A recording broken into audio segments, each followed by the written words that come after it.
আসসালামু আলাইকুম সবাইকে স্বাগতম জানাচ্ছি আমাদের সাস্ট কোশ্চেন ব্যাংক সলভিং ক্লাসের আরো একটি ক্লাসে। সো আজকে আমরা আমাদের ফিজিক্স ফার্স্ট পেপারের যে শর্ট সিলেবাসে যে সেকেন্ড পার্টটুকু আছে, সো সেকেন্ড হাফ আমরা কমপ্লিট করব। কাইন্ড অফ এটাকে আমরা বলতেছি P2, এটাকে আমরা কি বলতেছি বলতো, P2। আচ্ছা, সো P2 তে আমরা দেখে নেই যে আসলে আমরা কোন কোন চ্যাপ্টারগুলো পড়বো। আর আমার পরিচয় দিয়ে রাখি, আমি মাহবুবুর রহমান জিপ্রান, বর্তমানে পড়াশোনা করছি বাংলাদেশ প্রকৌশল বিশ্ববিদ্যালয় বুয়েটে। আচ্ছা, সো আমরা ক্লাসের ব্যাপারে একটু দেখি। আমাদের P2 যেটা আছে, P2 লেকচার যেটা আছে, ওটার মধ্যে আসলে আমরা দেখতে পাচ্ছি যে 4টা চ্যাপ্টার আছে। কাজ শক্তি ক্ষমতা, মহাকর্ষ বিকর্ষ, পর্যাবৃত্তীয় গতি, আর আমাদের আদর্শ গ্যাস এবং গ্যাসের গতি তত্ত্ব। দেখতেই পাচ্ছ খুব ভালো পরিমাণ কিন্তু আসলে এখানে আমাদের কন্টেন্ট আছে। প্লাস বলা যায় যে এখানে চ্যাপ্টারগুলো কিন্তু বেশ বড়, ঠিক আছে, খুব একটা ছোট না। সো এই জন্য আমরা যেটা করছি সেটা আমি এই প্রথম দুইটা চ্যাপ্টারকে আমি একটা পার্ট করছি, যেটাকে আমরা বলবো আমাদের P2 এর পার্ট 1। P2 এর কি পার্ট 1, আর এই দুইটা লেকচারটা আমাদের পার্ট 2, ঠিক আছে। আচ্ছা, সো আজকে আমাদের এই যে ক্লাসটা যেটা আছে, এইটা আমাদের P2 এর পার্ট 1। কাইন্ড অফ আমরা এখানে আমাদের এই দুইটা চ্যাপ্টার পড়বো, একটা কাজ শক্তি ক্ষমতা আর মহাকর্ষ বিকর্ষ, ঠিক আছে। নেক্সট লেকচারে আমরা এই দুইটা চ্যাপ্টার পড়বো। আচ্ছা, সো চলো শুরু করে দিই। সো ক্লাসের ব্যাপারে আমি একটু বলে রাখি, হালকা পাতলা একটু বলে রাখি যে আমার ক্লাসের ফ্লো কেমন থাকে। নর্মালি বুঝতেই পারছো, যারা আমার ক্লাস করছো তারা তো জানোই। আর আমি তাও একটু বলে রাখি যে আমি নর্মালি যেটা করি এখন আমরা এখানে কি করতেছি বলো তো, question bank solving class. Question bank solving ক্লাসে আমি চেষ্টা করব যে কোশ্চেন ব্যাংকটা সলভ করাবো, অবশ্যই কোশ্চেন ব্যাংকের ম্যাথটা অবশ্যই সলভ করাবো। আর এর পাশাপাশি যতটুকু থিওরি লাগে, ওই থিওরিটা যতটুকু ডেপথে যাওয়া যায় অতটুকু ডেপথে যাওয়ার চেষ্টা করব। এইটার একটা মেইন রিজন কি, এটার মেইন রিজন এইটা যে যারা সাস্টে পরীক্ষা দিবা, অনেকেই এমন থাকবা যে যারা আসলে খুব একটা এইচএসসি লাইফে পড়াশোনা করো নাই, বা এইচএসসিতে খুব একটা ধরো এত এফোর্ট দাও নাই। সো ওই যে এফোর্ট দিচ্ছ না, ওইটা কারণে দেখা যাচ্ছে অনেকের অনেক থিওরি হয়তো বাকি রেখে দিছো। এখন আমি চেষ্টা করবো যে তুমি যদি এর আগে থিওরি বা বেসিক তোমার ভালো নাও থাকে, যাতে করে তুমি ম্যাথটা যে আমি করতেছি ওটা যাতে বুঝতে পারো, এই জন্য রিলেভেন্ট একটু থিওরি আমি তোমাকে পড়াই দিব, ঠিক আছে। এই একটা জিনিস। আর আরেকটা জিনিস আমি যেহেতু অনলাইন ক্লাস করাচ্ছি, এই জন্য আমি তোমাকে বলবো যে অনলাইন ক্লাসটাও তুমি একটু টেবিলে বসে করবা। আর আরেকটা জিনিস সেটা যখন ক্লাসটা করবা তখন একটু কি করবা, নোট করবা। নোট করার একটা বড় রিজন কি, আমি যা যা করাচ্ছি এগুলো তো আমি নিজেই পারি। প্লাস তুমি যখন আমার ক্লাসটা দেখতেছো তখন তোমার কাছে মনে হবে যে না, এগুলো তো পারি। বাট ব্যাপারটা নিজে যখন করবা না, অনেক কিছু ভুল পাবা। সো আমি যা যা বলবো, যা যা লিখবো তোমার খাতায় যেন থাকে, বা এটাকে নোট বলতে পারো, ঠিক আছে। আচ্ছা, সো ক্লাসটা আমরা শুরু করে দিই। সো প্রথমে আমরা যে চ্যাপ্টারটা পড়বো সেটা আমাদের কাজ শক্তি ও ক্ষমতা। সো এইটা বোঝা যায় যে কাইন্ড অফ এই চ্যাপ্টারটা কাইন্ড অফ তোমার জন্য একটা সেভিয়র বলার একটা রিজন কারণ এই চ্যাপ্টারটা খুবই সহজ, সত্য কথা। মানে দেখতে কঠিন মনে হলে একদমই সহজ। এটা যদি তুমি মোটামুটি কয়েকটা কনসেপ্ট যদি বিল্ড আপ করতে পারো, এর বাইরে আসলে তেমন কিছু আসে না, ঠিক আছে। তো চলো আমরা প্রথম কোশ্চেনটা দেখি। আমাদের সাস্ট 16-17 সালে আসা কোশ্চেন, এটা বি মানে বোঝা যাচ্ছে বি সেট। সো বলে দেওয়া আছে যে এক ব্যক্তি 30 ডিগ্রি সেলসিয়াস 30 ডিগ্রি 30 ডিগ্রি ঢালের 5 মিটার উঁচু বলছে, কি বলছে, 5 মিটার উঁচু, 5 মিটার উঁচু ঘর্ষণবিহীন বলতে কি বোঝাচ্ছে, এখানে আমাদের কোনো ধরনের বাধা কাজ করবে না, ঘর্ষণ কাজ করবে না। সো ঘর্ষণবিহীন তল বরাবর একটি এত নিউটনের ওজনের ব্লক নিছে, কি করছে, এত নিউটন ওজনের ব্লক টেনে তুলছে। সো বলছে যে ব্লকটি সমদ্রুতিতে চললে ব্যক্তি কত জুল পরিমাণ কাজ করতেছে, ঠিক আছে। সো আমরা যেটা বলতেছি যে আমাদের আসলে যদি সরি, আমাদের একটু কল আসছে, সো আমি একটু কলটা কেটে নেই। ওকে, সো যেটা বলছিলাম যে আমাদেরকে বলে দেওয়া আছে যে আমাদের ব্যক্তি কত জুল কাজ করবে সেটা আমাদেরকে বলছে, ঠিক আছে। সো আমরা একটু সিনারিওটা আঁকি, যে সিনারিওতে আসলে আমাদের কি বলে দেওয়া আছে। সো সিম্পল কথা, আমাদের কাছে কাইন্ড অফ এরকম একটা ব্লক দেওয়া আছে, এরকম একটা কি দেওয়া আছে, সরি ব্লক না, এরকম একটা ঢালু তল দেওয়া আছে। সো ঢালু তলের উপরে আমাদের একটা ব্লক রাখতে হবে। সাপোজ আমরা ব্লকটা রাখলাম এইটা, সাপোজ আমাদের ব্লকটা রাখলাম এইটা। তো ব্লকটাকে আমি এখান থেকে নিয়ে কোথায় রাখছি, এই যে এখানে নিছি, ঠিক আছে। সো এটাই কথা এই ঢালু তলের মধ্যবর্তী বলে দেওয়া আছে যে এই কোণটা বা ঢালু তলটা 30 ডিগ্রি কোণে ঢালু। এরপরে এটার যে উচ্চতা যেটা দেওয়া আছে, উচ্চতা এটাকে আমরা বলবো সাপোজ এইচ বললাম। এইচ দেওয়া আছে 5 মিটার, এইচ দেওয়া আছে কত, 5 মিটার। আর আমাদের যে ব্লক যেটা আছে ওটা ওজন দেওয়া আছে 100 নিউটন, ঠিক আছে। ডান, এতটুকু আমাদের জিনিসপাতি। সো আমাদেরকে যেটা বলছে যে আমাদের এই ব্লকটাকে সাপোজ জিপ্রান ভাইয়া কি করছে, এটাকে টেনে এই জায়গায় নিয়ে আসছে, কোথায় নিয়ে আসছে, এই জায়গায় নিয়ে আসছে। তাহলে এখন আমার কতটুকু কাজ করতে হবে, ঠিক আছে। সো এইটা করার জন্য খুব এত কিছু চিন্তা করতে হয় না, বাট প্রথমে তোমাকে আমি একটু ডিটেলস দেখানোর চেষ্টা করব। ডিটেলস দেখানোর পরে আমরা যেটা করবো, একদম খুব সিম্পলি আমি তোমাকে শর্টকাটে বলে দিব যে এত ডিটেলস তোমার লাগবে না, কি চিন্তা করলে হবে, ব্যাপারটা বুঝো। সো প্রথমে আমরা একটু একটু বোরিং ওয়েতে সলভ করার চেষ্টা করবো, এটাকে আমরা বলতে পারি ডিটেল ওয়েতে, ঠিক আছে। সো ডিটেলসে আমরা যদি সলভ করি, প্রথমে একটু আমরা দেখি। সো আমাদের কাজ বের করার জন্য আমাদের কি লাগে, আমার কৃত কাজ বের করার জন্য আমার কি লাগবে বলো, আমার কৃত কাজ বের করার জন্য আমাদের লাগবে W is equal two F S cos theta, তাই তো? F S cos theta, force লাগবে আর ফোর্সের দিকে সরণ লাগবে, তাই তো? আচ্ছা, এখন আমি ফোর্স কোন দিকে দিব? এখন ফোর্স কোন দিকে দেবো সেটা আমার ইম্পর্টেন্ট। এখন আমি যেহেতু এই বরাবর যেহেতু বস্তুটাকে টেনে উপরে উঠাচ্ছি, তাহলে আমি ফোর্স এই দিক বরাবরই দিব। তাহলে আমি দিয়ে দিই, দেখো ফোর্স আমি দিচ্ছি হচ্ছে, দেখো এই দিক বরাবর আমি কি দিব, একটা ফোর্স দিব, ফোর্সটা দিয়ে এই দিক বরাবর কি করবো, এদিক বরাবর বস্তুটাকে নিয়ে যাব। এখন তুমি আবার একটা বোঝো যে বস্তুটার উপর আসলে কি বল কাজ করতেছে। আমি যখন বল প্রয়োগ করতেছি না, এর আগে আসলে বস্তুটার উপর কোন বল কাজ করতেছে? অবশ্যই একটা বলই কাজ করতেছে। কি বল? সেটা হচ্ছে অভিকর্ষ বল বা ওজন। অভিকর্ষ বল বা কি ওজন। সো এখন এই সিনারিওটা বোঝার জন্য আমরা এটাকে একটা কাজ করি, এটাকে আমরা সাপোজ এই মাঝখানে নিয়ে আসি, ঠিক আছে? মাঝখানে যদি নিয়ে আসি তাহলে ব্যাপারটা খুব ইজিলি বোঝা যাবে যে আসলে দেখো বস্তুটার উপর একটা বল কাজ করতেছে, সেটা হচ্ছে একদম ঠিক নিচ বরাবর। সেটা কোনটা বলতো? সেটা কাজ করতেছে আমাদের ওজন, W is equal two MG. এর বাইরে কি কোনো ধরনের বল কাজ করতেছে? এর বাইরে কি কোনো ধরনের বল কাজ করতেছে? কোনো ধরনের বল তো কাজ করতেছে না। সো আমরা নিউটনিয়ান মেকানিক্সে আমরা একটা জিনিস দেখছিলাম যে আমাদের এই এমজিটাকে আমরা চাইলে দুইটাকে ভাগ করতে পারি। আবার ভেক্টরও দেখছিলাম যে ভেক্টরটাকে আমরা কি করতে পারি, বিভাজিত করতে পারি। সো এইটাকে আমরা কি করতে পারি, ভাগ করতে পারি কিভাবে দেখি তো আমরা। সো একটা ভাগ হবে হচ্ছে এই বরাবর, একদম হচ্ছে এই যে তল যেটা আছে ওই তলের লম্ব বরাবর, আর একটা হচ্ছে এই তলের সমান্তরালে। কি হবে? এই তলের সমান্তরালে হচ্ছে এইটা, ঠিক আছে? এই তো, তাহলে এইটা আমরা পেয়ে গেছি। তাহলে আমরা যেটা দেখতে পাচ্ছি যে আমাদের এই কোণটা যদি 30 ডিগ্রি হয়, সাপোজ এই 30 ডিগ্রিটাকে আমরা বললাম হচ্ছে থিটা, এই 30 ডিগ্রিটাকে আমরা কি বললাম থিটা, তাহলে আলটিমেটলি আমরা চিন্তা করতে পারি যে এইটা যদি থিটা হয় তাহলে এই কোণটা হবে থিটা। আশা করি তোমরা এইচএসসি তে এটা মোটামুটি হলো দেখে আসছো। তাহলে এটা যদি থিটা হয় তাহলে এই কোণটা হবে থিটা, তাহলে আমরা এখান থেকে চিন্তা করতে পারি এটা হবে আমাদের এমজি কস থিটা, আর এইটা হবে কত? এটা হবে আমাদের এমজি সাইন থিটা, ঠিক আছে? আচ্ছা, সো আশা করি এই ব্যাপারটা বুঝে যাওয়ার কথা। এই ব্যাপারটা আসলে খুব একটা সমস্যা হওয়ার কথা না। এটাকে আমরা একটু উপরে রাখি।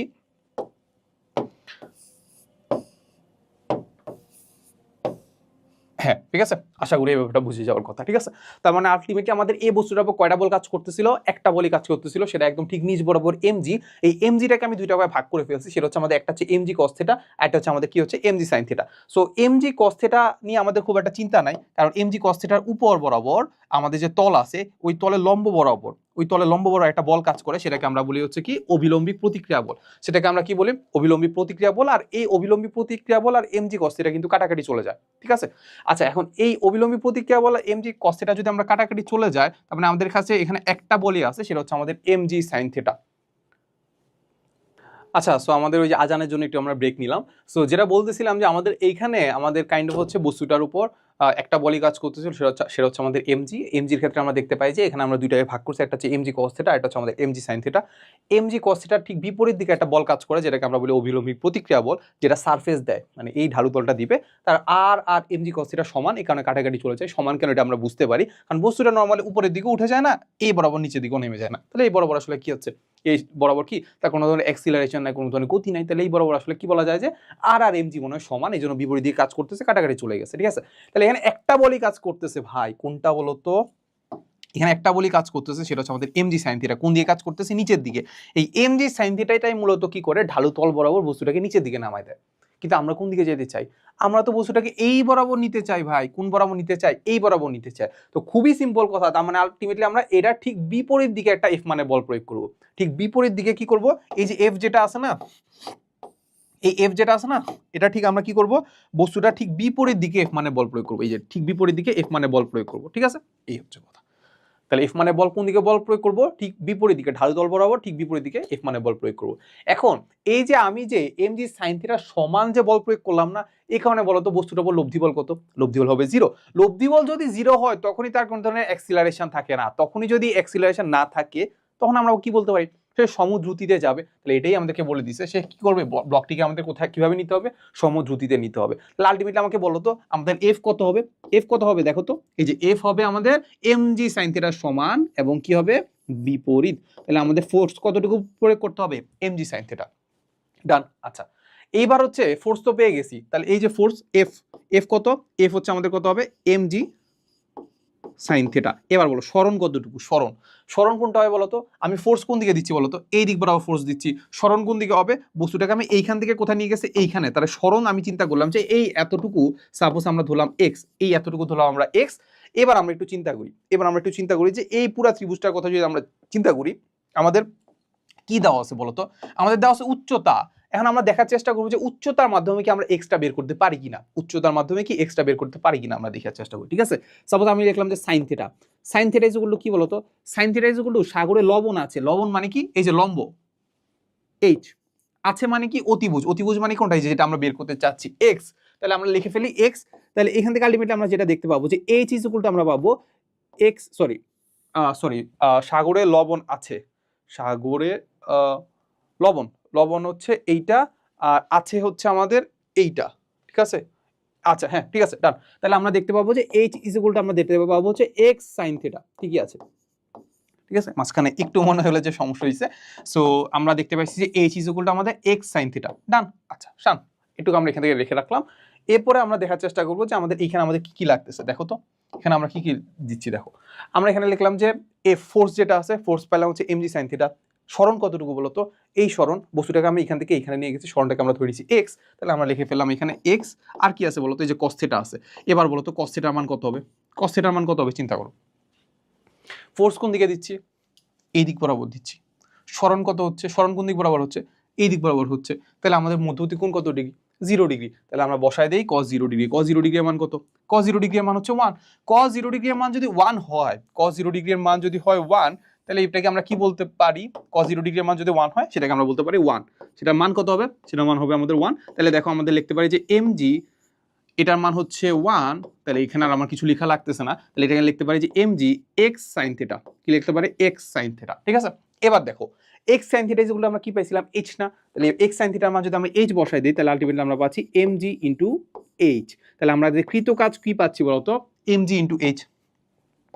কৃত কাজ কি পাচ্ছি বলতো, mg ইনটু h। এবার একটু ফিল পাচ্ছ যে আসলে আমরা কি করতে চাচ্ছিলাম। সো আমি একদম ডিটেলসে তোমাকে দেখাই দিছি যে আসলে আমাদের কৃত কাজটা কিভাবে বের করা লাগবে। ঠিক আছে, সো এবার আমরা একটু বের করে ফেলি যে আমাদের আসলে আমাদের কৃত কাজটা কিভাবে বের করবো। সেটা হচ্ছে আমরা দেখি ফেলে যে ডাব্লিউ ইজ ইকুয়াল টু আমাদের mg, mg মানে কি ওজন, ওজন কত দেওয়া আছে 100 নিউটন। এরপর h, হাইট কতটুকু, h কোনটা এই হাইটটা, সেটা কত 5 মিটার। তাহলে আমরা বসাই দিই কত 5, তাহলে আলটিমেটলি আমরা কত পাচ্ছি 500 জুল। কত পাচ্ছি 500 জুল। তাহলে ডাব্লিউ ইজ ইকুয়াল টু কত পাচ্ছি 500 জুল। ডান। সো আমরা চাইলে এইভাবে ম্যাথটা করতে পারি বা এইভাবে ম্যাথটা বুঝতে পারি। এবার আমি তোমাকে শর্টকাট দেখাবো। কি দেখাবো, শর্টকাট দেখাবো। এত কিচ্ছু চিন্তা করা লাগবে না, এত যে ভাগাভাগি করলাম না, কিচ্ছু ভাগাভাগি করা লাগবে না। এবার তোমাকে আমি সিম্পলি বলি যে এই ম্যাথটা তুমি আসলে কিভাবে দেখবা বা শর্টকাটে কিভাবে দেখবা। ঠিক আছে, সো আমরা এটাকে এভাবে এখানে বক্স করে রেখে দিই। এখানে আমরা কি করে দিই, আমরা এখানে একটা বক্স করে রেখে দিলাম। কি করে দিলাম, এইটাকে আমরা বক্স করে রেখে দিলাম। এইবার আমরা চলে যাব একদম শর্টকাটে, যেখানে আমরা শর্টকাট মেথডে সলভ করব। এখানে আমরা আর কিছু চিন্তা করবো না, কাইন্ড অফ হচ্ছে আমরা থিঙ্কিং প্রসেসটা চেঞ্জ করবো। ঠিক আছে, তো আমরা লিখে ফেলি যে এটাকে আমরা বলবো শর্টকাট। শর্টকাট, ঠিক আছে। আচ্ছা দেখো, সো আমরা সেই ঢালু তলটা একটু এঁকে ফেলি, ছোট্ট করে একটু ঢালু তলটা এঁকে ফেললাম। ঢালু তলটা এঁকে ফেলার পরে এই কোণটা হচ্ছে কত ডিগ্রি, 30 ডিগ্রি দিলাম। এরপরে এইটা হচ্ছে কত এইচ, এটা হচ্ছে কত এইচ। ঠিক আছে, সো বস্তুটা হচ্ছে আমাদের সাপোজ এইটা, এটাকে আমরা নিয়ে গেছি এইখানে। ঠিক আছে, এখন এবার আমি একটু চিন্তা করি এই বস্তুটার উপর কোন বল কাজ করতেছে, এমজি বল কাজ করতেছে। কোন দিক বরাবর, একদম নিচ দিক বরাবর কাজ করতেছে কি এমজি বল কাজ করতেছে। এবার আমরা সাপোজ দুটো এক্সিস চিন্তা করলাম, একটা এক্সিস এই বরাবর, একটা এক্সিস বলতো এদিক বরাবর, তাই তো, তাই তো। এখন তুমি আমাকে বলো, আমি যখন বস্তুটাকে এইখান থেকে যখন এইখানে আনছি, এইখান থেকে যখন একটু মনোযোগ দিয়ে দেখো, এইখান থেকে যখন এইখানে আনছি, আলটিমেটলি আমার আসলে সরণ কোন দিকে হয়েছে, আমি কিন্তু এক্স এক্সিস বরাবর কিছু সরাইছি, ওয়াই এক্সিস বরাবর কিছু সরাইছি, তাই না। এক্স এক্সিস বরাবর কিছু গেছে, ওয়াই এক্সিস বরাবর কিছু গেছে, তাই তো। আচ্ছা এখন তুমি বলো তো এক্স এক্সিস বরাবর ওই বস্তুটার উপর আসলে কতটুকু ফোর্স কাজ করতেছে, কোনো ফোর্সই নাই। নর্মালি আমরা চিন্তা করলে এমজি যেটা আছে ওজন, সেটা ওয়াই এক্সিস বরাবর কাজ করতেছে, এক্স এক্সিস বরাবর কাজ করতেছে না তো। তাহলে এই বস্তুটার উপর এক্স এক্সিস বরাবর আলটিমেটলি কোনো ধরনের বল নাই। তাহলে আলটিমেটলি ওই বল যদি না থাকে তাহলে আমি কার বিরুদ্ধে কাজ করবো বলো তো। কোনো আছে কি, কেউ যদি নাই থাকে, কোনো যদি প্রতিদ্বন্দ্বী না থাকে, তাহলে আমি কার বিরুদ্ধে কাজ করবো। তাহলে এক্স এক্সিস বরাবর এখান থেকে এখানে সরাইতে কিন্তু আলটিমেটলি আমার কোনো ধরনের কাজ করতে হয় না, আমার কাজ করতেও হয় ওয়াই এক্সিস বরাবর। কারণ ওয়াই এক্সিস বরাবর এমজি যেটা আছে বস্তুটাকে নিচের দিকে টানতেছে, ওয়াই এক্সিস বরাবর অভিকর্ষ বল কাজ করতেছে যেটা হচ্ছে আমাদের এমজি, সেটা বস্তুটাকে নিচের দিকে টানতেছে। আমাকে ওয়াই এক্সিস বরাবর উপরের দিকে উঠাইতে হলে আমার কাজ করতে হচ্ছে। তার মানে আলটিমেটলি আমাকে কাজ করতে হবে শুধুমাত্র ওয়াই এক্সিস বরাবর, এতটুকু মাথায় রাখবা। ঠিক আছে, তো ওয়াই এক্সিস বরাবর যদি আমার কাজ করতে হয়, আমি সিম্পলি ওয়াই এক্সিস বরাবর আমাদের বল আছে কোনটা এমজি, তাহলে এটা বিরুদ্ধে কাজ করতে হবে। তাহলে আমি ফোর্স কত প্রয়োগ করব, এমজি বলে প্রয়োগ করব। কত বল প্রয়োগ করব, এমজি বল প্রয়োগ করব। তাহলে ফোর্স কত এমজি। এখন ওয়াই এক্সিস বরাবর সরণ কত চিন্তা করো, ওয়াই এক্সিস বরাবর ওয়াই অক্ষ বরাবর সরণ কতটুকু, এই যে শুধুমাত্র এইচ, এই যে এতটুকু। শেষ। তাহলে আলটিমেটলি আমি কাজ নিব, না সরি আমি ফোর্স নিব আর জাস্ট ওই বরাবর সরণ নিব। তাহলে ফোর্স কত? ফোর্স হচ্ছে আমাদের mg, তাহলে কৃতকাজ লেখো, ফোর্স হচ্ছে আমাদের mg, আর ফোর্সের দিকে সরণ, ফোর্স হচ্ছে আমাদের এই দিক বরাবর দিচ্ছি, তাহলে ফোর্সের দিকে সরণ কতটুকু? h, ফোর্সের দিকে সরণ কতটুকু? h, শেষ, mgh। বুঝি আছো? সো আশা করি ব্যাপারটা বুঝতে পারছো। আমরা ফোর্স যেদিকে মানে যেদিকে একটা বল কাজ করতেছে তার বিরুদ্ধে কাজ করব, কাইন্ড অফ এখানে আমরা অভিকর্ষের বিরুদ্ধে কাজ করতেছি, সিম্পল কথা। ডান। আচ্ছা, তাহলে আমাদের আনসার কোনটা পাচ্ছি? আমাদের আনসার পাচ্ছি হচ্ছে 500 জুল। ঠিক আছে, এই তো আমাদের আনসার। এখানে একটু ভুল দেওয়া আছে, এটা আমাদের 250 হবে না, এটা আমাদের 500 হবে। ঠিক আছে, আচ্ছা এরপরে যাই। দেখো আমাদেরকে একটু বলে দেওয়া আছে যে একটি বস্তুকে এত বল প্রয়োগ করে এত থেকে এত মিটার হতে এত মিটারে অবস্থানে নেওয়া হয়েছে। ঠিক আছে, আমাদের দুটো অবস্থান দেওয়া আছে, একটা এইটা আর একটা হচ্ছে এইটা, দুটো অবস্থান দেওয়া আছে। বলছে যে প্রথম অবস্থানে ছিল, এরপর সেকেন্ডে এই অবস্থানে নেওয়া হয়েছে। ঠিক আছে, বলছে আমাদের কাজ যেটা আছে, কাজ হচ্ছে আমাদের 42 জুল কাজ করা হয়েছে। তাহলে এখানে আমাদের মান বের করতে বলছে, আলফার মান। খুব ইজিলি দেখা যাচ্ছে যে আমাদের যে বল যেটা প্রয়োগ করলাম ওইখানে একটা আলফা আছে, যেটা আসলে ভেরিয়েবল, যেটা আমার যে কোনো কিছু হইতে পারে। তারপর অবস্থান যেটা আছে ওইটারও কিছু একটা আলফা আছে। তাহলে ওইখান থেকে আলটিমেটলি আমাদের আলফার মানটা বের করতে হবে। সো এইখানে আসলে আমাদের থিওরি কি লাগবে? একটা জিনিস থিওরি লাগবে, সেটা হচ্ছে আমরা যেটা জানি যে আমাদের কোনো যদি ভেক্টর ফর্মে দেওয়া থাকে ফোর্স আর সরণকে, তাহলে আমাদের যে কৃতকাজ যেটা আছে ডাব্লিউ, সেটা হচ্ছে আমাদের F dot S, F vector dot S vector. Force আর সরণের যে ডট গুণফল আছে না, ওইটাকে আমরা বলি হচ্ছে কৃতকাজ, তাই তো? তাহলে আমাদের ফোর্সটাকে সুন্দর করে দেওয়া আছে কিন্তু ভাই ভেক্টর আকারে। ঠিক আছে, এটা তার আমাদের নাড়াচাড়া করতে হচ্ছে না। আমাদের নাড়াচাড়া করতে হবে আমাদের এস ভেক্টর, সরণটা বের করার জন্য। এবার আমরা ভেক্টরে চলে যাই। সরণ ভেক্টর ইকুয়াল আমরা কি পাইছিলাম মনে আছে? সরণ ভেক্টর ইকুয়াল আমরা পাইছিলাম যে শেষ বিন্দুর অবস্থান ভেক্টর মাইনাস আদি বিন্দুর অবস্থান ভেক্টর, শেষ বিন্দুর অবস্থান ভেক্টর মাইনাস আদি বিন্দুর অবস্থান ভেক্টর। সো আমরা ধরে নেই যে এই প্রথম যে বিন্দুটা সেটাকে আমরা বললাম এ বিন্দু, এরপরে যে সেকেন্ড যে বিন্দুটা সেটাকে আমরা বললাম বি বিন্দু। তাহলে আমরা কি করব? বি বিন্দুর অবস্থান ভেক্টর থেকে এ বিন্দুর অবস্থান ভেক্টর বাদ দিব, তাহলে আলটিমেটলি আমরা সরণ পেয়ে যাব। ঠিক আছে, আচ্ছা সো আমরা সরণ এস ইকুয়াল আমরা কি পাবো? বি বিন্দুর অবস্থান ভেক্টর, যেটাকে আমরা বলবো ও বি, মাইনাস হচ্ছে কি এ বিন্দুর অবস্থান ভেক্টর, এই যে এ বিন্দুর অবস্থান ভেক্টর, সেটাকে আমরা কি বলবো? ও এ, সেটাকে আমরা কি বলবো? ও এ। ঠিক আছে, এই তো। তাহলে ও বি, বি বিন্দুর অবস্থান ভেক্টরটাকে আমরা কি বলবো? বি বিন্দুর অবস্থান ভেক্টর কিভাবে বের করবো? এখানে স্থানাঙ্ক যেটা দেওয়া আছে না, just I cap, J cap এবং কে ক্যাপ যোগ করে দিব, তাহলে আলটিমেটলি আমাদের কি হচ্ছে? ও বি পেয়ে যাবো, বা বি বিন্দুর অবস্থান ভেক্টর পেয়ে যাবো। তাহলে এটা হবে কত? 6 I cap plus 8 J cap plus এখানে আছে কত? 3 আলফা, তাহলে আমরা বসাই দিই 3 আলফা কে ক্যাপ মাইনাস এরপর আমরা বসা দিব এ বিন্দুর অবস্থান ভেক্টর, এই যে এ বিন্দুর অবস্থান ভেক্টর এখানে স্থানাঙ্ক দেওয়া আছে, সেটা হচ্ছে আমাদের twice i cap plus alpha j cap plus 4 k cap. ঠিক আছে, এই তো। তাহলে এটা আমরা এখান থেকে পেয়ে গেছি, তাহলে একটু কাটাকাটি করে ফেলি, তাহলে বিষয়টা খুব সহজ হয়ে যাওয়ার কথা। তাহলে 6 আই ক্যাপ থেকে এটা প্লাস আর মাইনাস হয়ে গেল, তাহলে মাইনাস টুয়াইস আই ক্যাপ, তাহলে হয়ে গেল কত? 4 আই ক্যাপ, তাহলে কত? 4 আই ক্যাপ। তারপর 8 জে থেকে আমরা কত বাদ দিব? এই যে আলফা জে বাদ দিব, তাহলে আলটিমেটলি আমাদের এখানে থাকবে কত? যেটা যদি আমরা কমন নিয়ে ফেলি তাহলে 8 মাইনাস আলফা জে ক্যাপ। ঠিক আছে, এরপরে 3 আলফা থেকে 3 আলফা কে ক্যাপ থেকে 4 আলফা কে ক্যাপ মাইনাস করব, তাহলে আমরা এখানে বসাই দিই 3 আলফা মাইনাস 4 কে ক্যাপ। ঠিক আছে, আশা করি এগুলো সিম্পল জিনিসগুলো বোঝার কথা আর কি, এখানে খুব একটা সমস্যা হবে না। সো এইটা হয়ে গেল আমাদের কি বলতো? এস ভেক্টর বা কি সরণ ভেক্টর। সো এটাকে আমরা এইভাবে রেখে দিলাম। তো এবার জাস্ট খুবই সিম্পল ব্যাপার, যে এবার আমরা কি করব? আমরা ডট গুণফল করে দিলেই ব্যাপারটা হয়ে যাওয়ার কথা। এই যে দেখো, সো দেখো W is equal two F S, তাহলে আমরা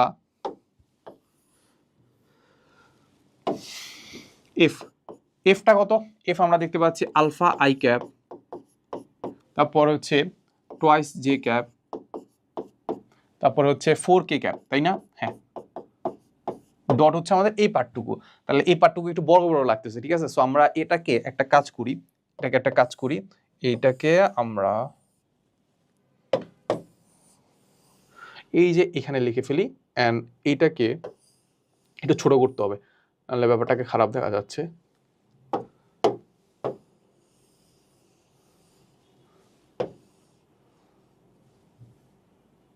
হ্যাঁ, এই যে আশা করি এবার বুঝার কথা আর কি। সো এটাকে আমি পুরোটাকে আলাদা একটা ব্র্যাকেট দিয়ে লিখলাম, শেষ, এতটুকু করে ফেলছি।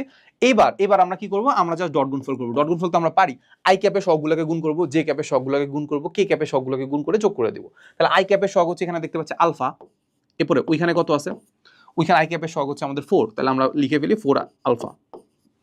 ঠিক আছে, এরপরে জে ক্যাপের সহগ, জে ক্যাপের সহগ এখানে দেখতে পাচ্ছি আমি 2, আর ওইখানে কত দেখতে পাচ্ছি 8 মাইনাস আলফা, ঠিক আছে। এরপরে এখানে কে ক্যাপের সহগ হচ্ছে 4, আর ওইখানে কে ক্যাপের সহগ কত 3 আলফা মাইনাস 4, এইটা। তাহলে আলটিমেটলি আমরা কি পেয়ে গেছি, আমাদের মোট কৃতকাজ আমি আলফার মাধ্যমে পেয়ে গেছি, আর কৃতকাজ কিন্তু আমাদেরকে বলে দিছে কত 42 জুল। তাহলে আমরা এখানে বসাই দিই যে 42 জুল, শেষ। কৃতকাজ ইজ ইকুয়াল টু 42। তাহলে এবার আমরা 42 ইজ ইকুয়াল টু হচ্ছে আমরা দেখতে পাচ্ছি 4 আলফা, আর এখানে 8 দুগুণা 16 minus twice alpha plus 3 4 12 alpha minus 4 4 16। এগুলো তো সিম্পল জিনিস, এগুলো আর বোঝানোর তেমন দরকার পড়বে না, ঠিক আছে। তো 4 4 16, 3 4 12, আর 8 দুগুণা 16, আর 8, ঠিক আছে, এত।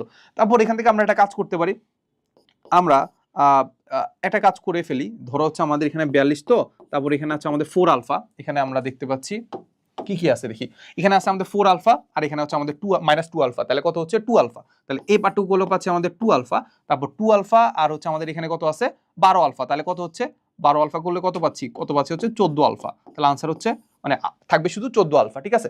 এরপরে এইখানে আছে মাইনাস প্লাস 16, এখানে আছে কত মাইনাস 16, কাটাকাটি শেষ। তাহলে এই পাশে শুধুমাত্র থাকবে 14 আলফা, তাহলে আমরা লিখে ফেলি 14 আলফা, 14 আলফা। তাহলে এবার আমরা কি করি, আলফা ইজ ইকুয়াল টু কত হবে 42 ভাগ 14, তাহলে কত হচ্ছে বলো তো 3। এই যে আলফা ইজ ইকুয়াল টু কত পাচ্ছি 3 পাচ্ছি, ঠিক আছে। আচ্ছা, সো আমাদের আনসার মিলায়নি, আনসার হচ্ছে এই যে আমার আনসার হচ্ছে 3, ঠিক আছে।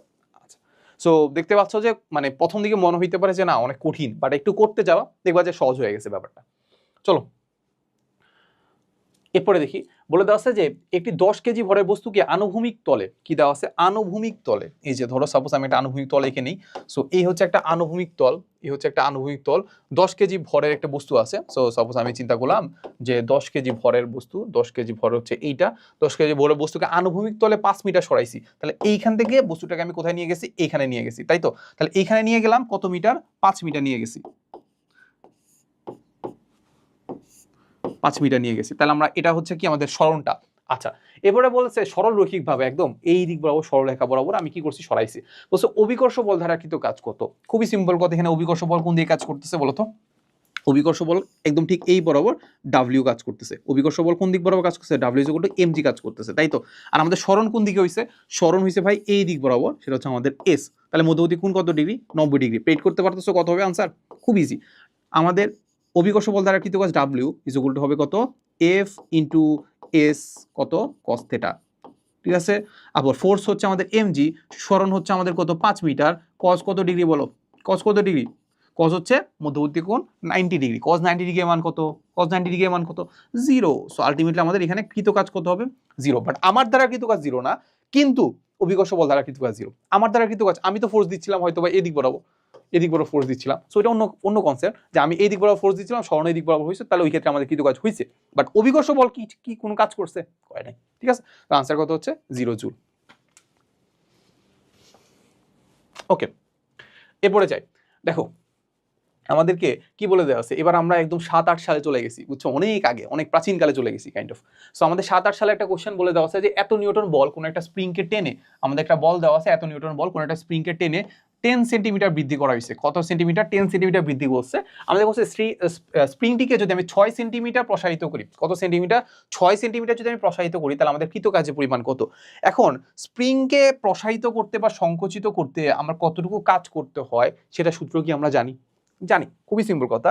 কৃত কাজ ডাব্লিউ ইজ ইকুয়াল টু আমরা জানি হাফ কে এক্স স্কোয়ার, তাই তো। এখন আমাদের কি বলছে বলতো, 6 সেন্টিমিটার প্রসারিত করতে কৃত কাজ কত, 6 সেন্টিমিটার প্রসারিত করা মানে কি এক্স এর মান 6 সেন্টিমিটার, মানে মিটার আমি কনভার্ট করব। তাহলে এখানে আমাদের বাকি আছে কি বলতো, কে এর মানটা বের করা। কি বাকি আছে, কে এর মানটা বের করা। ওই কে এর মানটা বের করার জন্য আমাদের প্রথম শর্ত দেওয়া আছে, ব্যাপারটা বুঝো, ঠিক আছে। আচ্ছা, এবার আমি দেখি, এবার আমাদেরকে প্রথম শর্ত দিয়ে আমরা কে এর মানটা বের করতে পারি কিনা। তো আমাদেরকে যেটা বলছে যে এত নিউটন বল প্রয়োগ করা হয়েছে, তাহলে আমি ফোর্স প্রয়োগ করছি হচ্ছে কত 25 নিউটন, বলছে স্প্রিংটিকে টেনে এত মিটার বৃদ্ধি করে, আমি এত নিউটন বল প্রয়োগ করলে প্রসারিত হয় 10 সেন্টিমিটার। এখানে আমরা একটা সূত্র জানতাম, আমি যে প্রসারণ করতেছি, আমি যে এজেন্ট, আমি তো এজেন্ট, তো বাইরের মানুষ, তো আমি যে ওই স্প্রিংটাকে প্রসারিত করতেছি এফ মানে, ওইটা আসলে আমাদের কাইন্ড অফ হচ্ছে আমাদের এক্স এর সমানুপাতিক। আমি যদি সরণ বেশি ঘটাই বা প্রসারণ যদি বেশি ঘটাই বা সংকোচন যদি বেশি ঘটাই, আমাকে বেশি ফোর্স দেওয়া লাগবে। তাহলে আমরা জানতাম যে F is proportional to x. আচ্ছা, তারপর ওইখান থেকে আমি যেটা পাইতাম, এফ ইজ ইকুয়াল টু আমরা পাইতাম F is equal two K x, ঠিক আছে। কেটাকে আমরা কি বলতাম, এফ ইজ ইকুয়াল টু আমরা কি পাইতাম কে এক্স, তখন আলটিমেটলি আমরা কি বলতাম, তখন আলটিমেটলি আমাদের কেটাকে বলতাম হচ্ছে স্প্রিং ধ্রুবক। আশা করি বুঝার কথা। সো দেখো এখান থেকে আমি কতটুকু ফোর্স দিছি, কতটুকু সংকুচিত করছি সেটা কিন্তু দেওয়া আছে প্রথম সূত্রে, প্রথম শর্তে। সেখান থেকে আমি কে এর মানটা বের করে ফেলতে পারবো। সো চলো আমরা কে এর মানটা বের করে ফেলি। দেখো এখান থেকে আমরা কে এর মানটা বের করি, কে ইজ ইকুয়াল টু আমরা পাচ্ছি এফ বাই এক্স। তাহলে এফ এর মান কত, এফ এর মান কত, কত বলে দিছে 25 নিউটন, এই যে 25 নিউটন বসাই দিই। এরপরে 25 নিউটন, এক্স এর মান কত, এক্স এর মান কত, কতটুকু স্মরণ করার, 25 নিউটন কতটুকু স্মরণ ঘটায় 10 সেন্টিমিটার। তাহলে এখানে আমরা বসাই দিই 10 সেন্টিমিটার, এটাকে আমরা কি করলাম একটু মিটারে কনভার্ট করে ফেললাম, এই তো শেষ, এটা মিটারে কনভার্ট হয়ে গেছে। জানতো ব্যাপারটা বুঝছো কিনা বলো তো, 25 ভাগ হচ্ছে 10 সেন্টিমিটারটাকে আমরা মিটারে কনভার্ট করছি, শেষ, এতটুকু রেখে দিলাম। আচ্ছা, সো এখানে আমি এখানে ক্যালকুলেশন করলাম না, এটাকে আমরা জাস্ট এখানে এনে দিই। চলো তো এবার আমরা একটা কাজ করি, সেটা হচ্ছে আমাদের এখান থেকে এবার আমরা যদি কৃত কাজ বের করতে চাই তাহলে আমরা কত কত প্রসারিত করব, 6 সেন্টিমিটার প্রসারিত করব। তাহলে আমরা কে এর মান আমরা আগেই পাইছি, সেটা কত হচ্ছে, উপরে হচ্ছে আমাদের 25 আর নিচে হচ্ছে 10 ইন্টু 10⁻², ইন্টু এরপরে কতটুকু প্রসারিত করছি বলতো 6 সেন্টিমিটার। তাহলে আমরা বসাই দিই 6 ইন্টু 10⁻², এত, ঠিক আছে। এখন ব্যাপারটা হচ্ছে সিম্পল কথা, যে তুমি এটাকে কি মানে ওই আর জে বের করবা, সিজিএস এককে বের করবা, নাকি আসলে এটাকে বলা যায় এমকেএস বলতে পারে বা এসআই একক বের করতে পারে, বা এসআই একক বলতে পারি। সো এসআই এককে বের করবা নাকি এমকেএস এককে বের করবে, ইটস আপ টু ইউ। বের করে দেখতে হবে যে এটা কোনটার সাথে মিলতেছে, বুঝছো। সো আমি সবার আগে যেহেতু আমি কাইন্ড অফ হচ্ছে এখানে নিউটন অ্যাপ্লাই করছি, এখানে আমরা কত নিউটন, এই যে আমরা এটা নিউটন অ্যাপ্লাই করছি, সো এটাকে আমি একটু মিটারে কনভার্ট করে ফেলছি, ঠিক আছে। সবগুলোকে আমি এসআই এককে কনভার্ট করছি, এরপরে যদি লাগে আমি আরজে বা আর্গে কনভার্ট করবো, ঠিক আছে। আর এটা আর্জ না আর্গে কনভার্ট করবো, ঠিক আছে। সো এই হচ্ছে কথা। তাহলে আমি এটা মিটারে রাখছি, তারপর এক্স স্কোয়ার 6 সেন্টিমিটার যেটা আছে এটাকে আমি মিটারে কনভার্ট করে ফেলছি। তাই এবার আনসারটা আমরা একটু বের করার চেষ্টা করি, ঠিক আছে। সো আমার কাছে তো ক্যালকুলেটার আছে, সো তোমরা একটু ক্যালকুলেটারটা হাতে নাও, হাতে নিয়ে ক্যালকুলেশনটা করার চেষ্টা করো। সেটা হচ্ছে আমরা দেখতে পাচ্ছি হাফ ইন্টু উপরে হচ্ছে 25, নিচে হচ্ছে আমার 10 ইন্টু 10⁻², ইন্টু হচ্ছে আমাদের 6 ইন্টু 10⁻² স্কোয়ার। তাহলে আমরা আনসার পাচ্ছি হচ্ছে 0.45, হ্যাঁ ইয়েস এক্স্যাক্টলি 0.45 জুল। তাহলে আমরা পেয়ে গেছি 0.45 জুল, আমরা এস একক যেটা আছে ওইটাতে আমরা পেয়ে গেছি আনসার, ঠিক আছে। তাহলে আনসার কোনটা বলো, আনসার পাচ্ছি এই যে 0.45 জুল, ডান। আচ্ছা, সো এই হচ্ছে কথা, এই যে 0.45 জুল। এবার আমরা যাই, বলে দিছে যে 2 কেজি ভরের একটি কণা ভি ইজ ইকুয়াল টু এত মিটার পার সেকেন্ড বেগে চলছিল, ভালো কথা। বলছে বাহ্যিক বল এফ যেটা আছে, এফ প্রয়োগ করার ফলে, বাহ্যিক বল কি করছি আমি, এফ প্রয়োগ করছি, ওটার ফলে হচ্ছে কণাটি হচ্ছে থেমে গেছে, থেমে গেছে। তার মানে প্রথমে একটা ভেলোসিটি ছিল, পরে ভেলোসিটি হয়ে গেছে 0। আচ্ছা, বলে দেওয়া আছে যে এফ কর্তৃক কৃত কাজ করতো, এফ কর্তৃক কত কৃত কাজ বের করতে বলছে, এফ কর্তৃক কৃত কাজ বের করতে বলছে। আচ্ছা, সো এটার জন্য আমরা সিম্পল একটা উপপাদ্য অ্যাপ্লাই করতে পারি, এটাকে আমরা বলি কাজ শক্তি ক্ষমতা, এটা কাজ শক্তি ক্ষমতা কেন বলবো, এটাকে আমরা বলি কাজ শক্তি উপপাদ্য, এটাকে আমরা কি বলি কাজ শক্তি উপপাদ্য। এন্ড স্পেসিফিক ভাবে বলতে গেলে এটাকে আমরা বলি কাজ গতি শক্তি উপপাদ্য। মানে আমরা এখানে কি দেখছিলাম, এটাতে আমরা দেখছিলাম যে কোনো একটা বস্তুর উপর, কোনো একটা বস্তু নির্দিষ্ট একটা ভেলোসিটিতে যাচ্ছিল, ওইটার উপর যদি আমি এফ মানের বল প্রয়োগ করি, এফ মানে যদি সংরক্ষণশীল বল প্রয়োগ করি, সেক্ষেত্রে আমাদের ওই বল দ্বারা কৃতকাজ যেটা আছে, ওই বল দ্বারা যে কৃতকাজ ডাব্লিউ যেটা আছে, সেটা তার গতিশক্তির পরিবর্তনের সমান, সেটা কি করে তার গতিশক্তির পরিবর্তনের সমান হয়, এটা আমরা দেখছিলাম, ঠিক না। আচ্ছা, সো এই তো আমাদের কৃতকাজ ডাব্লিউ, ওইটাই আমাদেরকে বের করতে হবে এফ আর, আমাদের কি বের করলেই চলবে, গতিশক্তির পরিবর্তনটা বের করলেই চলবে, ঠিক আছে। তো খুব সিম্পল কথা, গতিশক্তি পরিবর্তনটা আমরা কিভাবে বের করব, সেটা হচ্ছে আমাদের half m v square minus half m u square.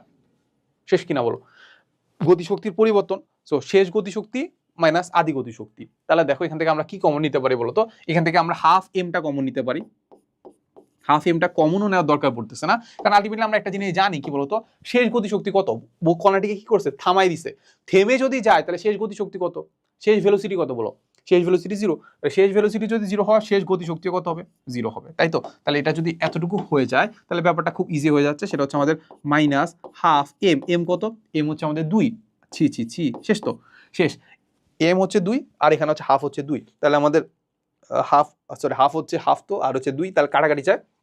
এখানে হচ্ছে আমাদের কি আদি ভেলোসিটি যেটা আছে, আদি ভেলোসিটি আমাদের ভি আকারে দেওয়া আছে, তাহলে ওইটাকে কি করতে হবে, ওইটাকে স্কোয়ার করতে হবে। তাহলে আলটিমেটলি আমরা যদি স্কোয়ার করতে যাই তাহলে এইটার মানটা কিভাবে বের করবো বলতো, এইটাকে আমরা ধরবো ইউ, তাহলে ইউ এর মানটা কিভাবে বের করবো, √এই সহগগুলার স্কোয়ারের যোগফল। তাহলে আমরা দেখতে পাবো যে 2 square plus 4 square plus 2 square. তাহলে এবার কত হবে আনসার? সেটা হচ্ছে আমাদের এখানে হবে 4, আর এখানে কত হবে 16, আর এখানে কত হবে 4। তাহলে কত পাচ্ছি?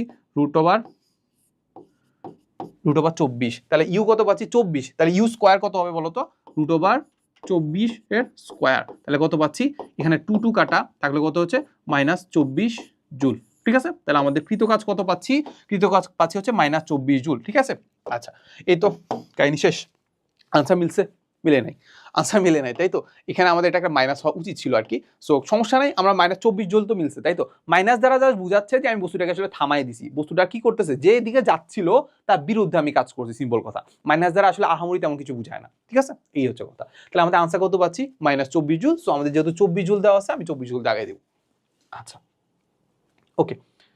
এরপরে দেখি, বলে দেওয়া আছে যে একটি কণার উপর প্রযুক্ত বল দেওয়া আছে, এন্ড বল খুব সুন্দর করে দেওয়া আছে যে এক্স এর মাধ্যমে। এটা কেন দেওয়া আছে একটু প্রেডিক্ট করতে পারবা যে কেন দেওয়া আছে এটা? মানে এভাবে কেন দেওয়া আছে? খুব ইজিলি আমরা বুঝতে পারতেছি যে এই বলটা আসলে পরিবর্তনশীল। এটা আসলে আমাদের এক্স এর পরিবর্তন হইলে বা স্বর্ণের পরিবর্তন হইলে আমাদের বলটাও চেঞ্জ হয়। সো এই যে বল যে চেঞ্জ হচ্ছে, সেটা আমাদের একটা সমীকরণ আকারে দেওয়া আছে, ঠিক আছে? বলছে যে আমাদের কণাটি যদি আমাদের x = 0 মিটার অবস্থান থেকে x = 2 মিটার অবস্থানে সরে যায়, তাহলে প্রযুক্ত বল দ্বারা কৃত কাজ কত? সো এটা আসলে আমরা জানতাম যে পরিবর্তনশীল বল দ্বারা কৃত কাজের সূত্রটা কেমন ছিল। পরিবর্তনশীল বল দ্বারা কৃত কাজের সূত্র ছিল এইটা, যে W ছিল আমাদের, W ছিল আমরা প্রথমে বল নিতাম, আমরা কি নিতাম? বল নিতাম, যেটা আসলে কাইন্ড অফ একটা এক্স এর সমীকরণ।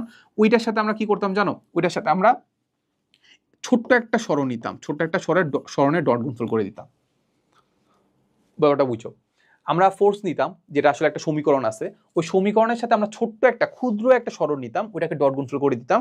ক্ষুদ্র একটা সরণ যখন নিতাম, তাহলে আমরা কি পাচ্ছি? এটা ক্ষুদ্র একটা কাজ পেয়ে যাচ্ছি। ক্ষুদ্র একটা সরণের জন্য ক্ষুদ্র একটা কাজ পেয়ে যাচ্ছি। এরপরে যা সিম্পলি আমরা কি করে দিতাম? ইন্টিগ্রেশন করে দিতাম। তাহলে আলটিমেটলি আমরা কি পেয়ে যেতাম? পুরা কাজটা পেয়ে যেতাম। ক্ষুদ্র একটা দূরত্ব ধারা আমরা ক্ষুদ্র একটা কাজ পাইছি, এরপরে ইন্টিগ্রেশন করে দিলে পুরা কাজটা পেয়ে যাবো। ঠিক আছে, এই হচ্ছে কথা পরিবর্তনশীল বল ধারা কৃত কাজের জিনিসপাতি। তাহলে এবার আমরা দেখে দিই যে আমরা হচ্ছে পরিবর্তনশীল এফ কত দেওয়া আছে বলতো? সেটা দেওয়া আছে আমাদের 6x² প্লাস কত দেওয়া আছে? 6x² প্লাস কত দেওয়া আছে? 2 দেওয়া আছে, ঠিক আছে? এরপরে ইন্টু হচ্ছে dx ইন্টু cos কত ডিগ্রি, cos কত ডিগ্রি দেওয়া আছে কি? আমি নর্মালি আমরা যেটা দেখতে পাই যে আমি ফোর্স যেদিকে দেই আলটিমেটলি সরণ ওই দিকেই ঘটে। যদি কিছু না বলে দেওয়া থাকে তাহলে ফোর্স যেদিকে দিচ্ছি আর সরণ ওই দিকেই হবে, তাহলে মোটামুটি cos 0 ডিগ্রি হওয়ার কথা, ঠিক আছে? সো cos 0 ডিগ্রি এর মান কত? cos 0 ডিগ্রি এর মান হচ্ছে কত? 1। তাহলে এখানে আমার আলটিমেটলি আর কোনো ধরনের কাজ করতে হচ্ছে না। আর আমরা একটু লিমিটগুলো বসাই দিই। আমাদেরকে বলে দিচ্ছে যে x এখানে হবে 0, আর কতটুকু যাবে? সেটা হচ্ছে আমাদের 2 মিটার পর্যন্ত যাবে, ঠিক আছে? আচ্ছা, তারপরে এখান থেকে আমরা একটু কাজ করি। সেটা হচ্ছে আমরা দেখতে পাচ্ছি যে এই পার্টটুকু আমার ইন্টিগ্রেশন করতে হবে। সো আশা করি ইন্টিগ্রেশনে কারো কোনো সমস্যা নাই, ইন্টিগ্রেশন আসলে পারার কথা। যদি না পেরে থাকি, এর আগেও কিন্তু আমি দেখাইছিলাম ইন্টিগ্রেশন কিভাবে করতে হয়, তাও আমি আরেকবার দেখাই দিই। শুধুমাত্র যদি x⁴n থাকে, তাহলে এইখানে আমরা কি করব? x এর পাওয়ারটা 1 বেড়ে যাবে, আর পাওয়ারটা কোথায় চলে যাবে? নিচে চলে যাবে। পাওয়ারটা 1 বেড়ে গেল, আবার পাওয়ারটা কোথায় চলে যাবে? নিচে চলে যাবে। এরপরে কি করতে হয়? এখানে এটাকে আমরা এইভাবে লিখলাম, সেটা হচ্ছে আমাদের x ইনিশিয়াল লিখবো, এরপরে x ফাইনাল লিখবো, ঠিক আছে? আপার লিমিট লোয়ার লিমিট লিখবো।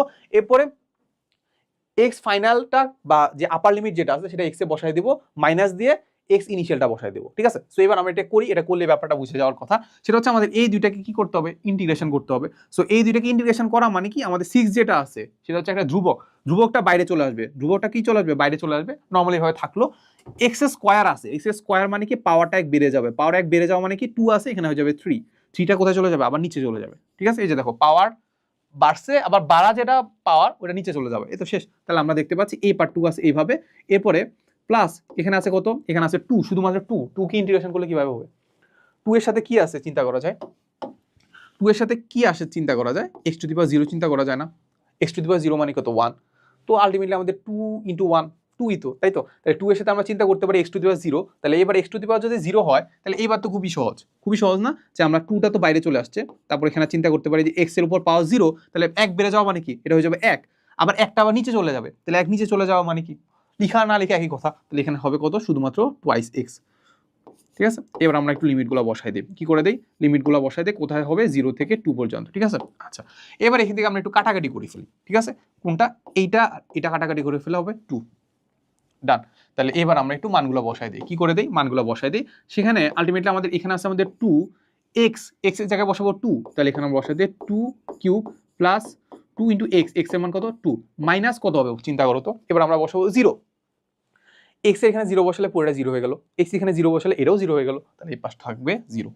ঠিক আছে, আচ্ছা তাহলে এখানে আমাদের আছে 2 ইন্টু কত হবে 8, এটা কত 8 আর 2 দুগুণা 4, এই তো তাহলে আমরা দেখতে পাচ্ছি 16 আর 4 20, 20 ডাব্লিউ ইজ ইকুয়াল টু কত পাচ্ছি 20 জুল। ঠিক আছে, আনসারটা মিলে যাওয়ার কথা, হ্যাঁ এই যে 20 জুল মিলে গেছে। সো তোমাকে আমি আরেকবার সামারি করে দেই ব্যাপারটা কি হয়েছে। আমরা যখন দেখতে পাইছি যে এফটা একটা সমীকরণ আকারে দেওয়া আছে, আমরা বুঝে গেছি এটা পরিবর্তনশীল বল দ্বারা কৃত কাজ। সো আমরা সিম্পলি ছোট্ট একটা দূরত্বের জন্য আমরা কি করব, কাজ বের করব, এরপর আমরা ডিরেক্ট ইন্টিগ্রেশন করে দিব। তো সিম্পল কথা, এই যে ইন্টিগ্রেশন ডান। তাহলে আলটিমেটলি আমরা কত পাচ্ছি 20 জুল পাচ্ছি। এই যে এরপরে দেখি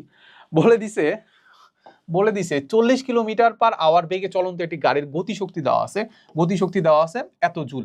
এরপরে বলছে যে গাড়িটি যদি দেখো, এবার আমি যদি গাড়িটি দেখি যে 20 কিলোমিটার পার আওয়ার বেগে চলতেছে, তাহলে তার গতিশক্তি কত। তাহলে আলটিমেটলি এখানে আমাদের গতিশক্তি আর ভেলোসিটির মধ্যে একটা সম্পর্ক আমরা দেখতে পাচ্ছি, বা সম্পর্কের মধ্যে একটা তৈরি করতে হবে, বোঝাই যাচ্ছে। সো সিম্পলি আমরা চিন্তা করবো যে আমাদের গতিশক্তি ইজগুলো কি ছিল বলতো, ইকে ইজগুলো ছিল আমাদের হাফ এ ভি স্কোয়ার। এখন বলতো বস্তুটার কি ভর কি চেঞ্জ হয়? ভর সাধারণত চেঞ্জ হয় না। ভর যদি সাধারণত চেঞ্জ না হয়, তাহলে আমরা কি চিন্তা করতে পারি, ভরটা কি একটা ধ্রুবক, আর এখানে হাফটা তো অবশ্যই ধ্রুবক। হাফ যদি ধ্রুবক হয়, আমরা চিন্তা করতে পারি কি বলতো, ইকে যেটা আছে, ইকে ইজ প্রপোর্শনাল টু আমাদের কি বলতো ভি স্কোয়ার। আমাদের ভেলোসিটি যেটা আছে, ভেলোসিটির স্কোয়ারের সমানুপাতিক হচ্ছে কি আমাদের গতিশক্তিটা। ঠিক আছে, ডান। আচ্ছা, এখান থেকে আমরা এটা এখান থেকে লিখে ফেললাম। তাইলে এইবার তো খুব ইজিলি আমরা লিখতে পারি, যে অনুপাত আকারে লিখতে পারি। আমরা প্রথমে গতিশক্তি, প্রথমে যে ভেলোসিটিটা সেটাকে আমরা বললাম v1, পরের যে গতিশক্তিটা সেটাকে আমরা বললাম ek1, না সরি, প্রথমে যে গতিশক্তিটা সেটাকে আমরা বললাম ek1, এর পরের যে ভেলোসিটিটা সেটাকে আমরা বললাম v2, আর আমাদেরকে বের করতে হবে কি পরের গতিশক্তি, সেটা হচ্ছে আমাদের ek2। ঠিক আছে, আচ্ছা। সো এইবার আমরা এই যে একটু আগে যেটা দেখছিলাম, এই যে একটু আগে যে আমরা প্রপোর্শনাল যে সমস্যাটা দেখছিলাম, এখান থেকে আমরা কি লিখতে পারি জানো? এখান থেকে আমরা যেটা লিখতে পারি সেটা হচ্ছে আমাদের ek2 ভাগ ek1 ইজ ইকুয়াল টু হবে v2 স্কয়ার মাইনাস ভাগ v1 স্কয়ার। ঠিক আছে, এই জিনিসগুলো একটু আয়ত্ত করো। ঠিক আছে, আমি জানি যে তোমরা যারা ক্লাসটা করতেছো অনেকেই ব্যাপারটা জানো না। একটা জিনিস মাথায় রাখবা, যখনই এরকম আমি সমানুপাতিক আকারে লিখতে পারি না, খুব সিম্পলি আমরা এরকম অনুপাত আকারেও লিখতে পারি। সমানুপাতিক যেটা থাকবে না, সমানুপাতিকটাকে আমরা ধরো ইকে আর ভি এভাবে আমরা লিখতে পারি। সো আমি এটা 2 নাম্বারটার জন্য লিখলাম ek2, ভিও কোনটা হবে 2 নাম্বারটার জন্য, ek1 1 নাম্বারটার জন্য, ভি কত হবে 1 নাম্বারটার জন্যই হবে। ব্যাপারটা বুঝছো, এইভাবে চাইলে আমরা লিখতে পারি। এখন তোমার যদি মনে হয় যে না ব্যাপারটা আসলে আমি ভাই বুঝি নাই, সমস্যা নাই, তুমি কাজ করবা কি এইখান থেকে শুরু করবা। কোথা থেকে শুরু করবা জানো? এই যে এইখান থেকে শুরু করবা। এখান থেকে আমরা কি লিখবো, আমরা প্রথমটার জন্য ek1 ভেলোসিটি কত v1, দ্বিতীয় নাম্বারটার জন্য ek2 ভেলোসিটি কত v2। তাহলে এটা দুইটা সমীকরণ পাইছো না? তারপরে এবারে কি করো, 2 নাম্বারটাকে 1 নাম্বারটা দিয়ে ভাগ দাও, তখন পেয়ে যাবা ek2 ভাগ ek1, আর হাফ এম দুইটা থেকে কাটা যাবে, তাহলে এখানে থাকবে v2 স্কয়ার মাইনাস ভাগ হচ্ছে v1 স্কয়ার। ঠিক আছে, সো আমরা অত কিছু চিন্তা করবো না, জাস্ট আমরা চিন্তা করবো কোন একটা সমীকরণকে আমরা কি করবো, এইরকম আসছে না সমানুপাতিক আকারে লেখার চেষ্টা করব। এরপর সমানুপাতিক যেরকম পাইছি না ওইরকম ভাবে এইরকম আমরা সমীকরণ লিখতে পারবো চাইলে। ডান, আচ্ছা ওকে।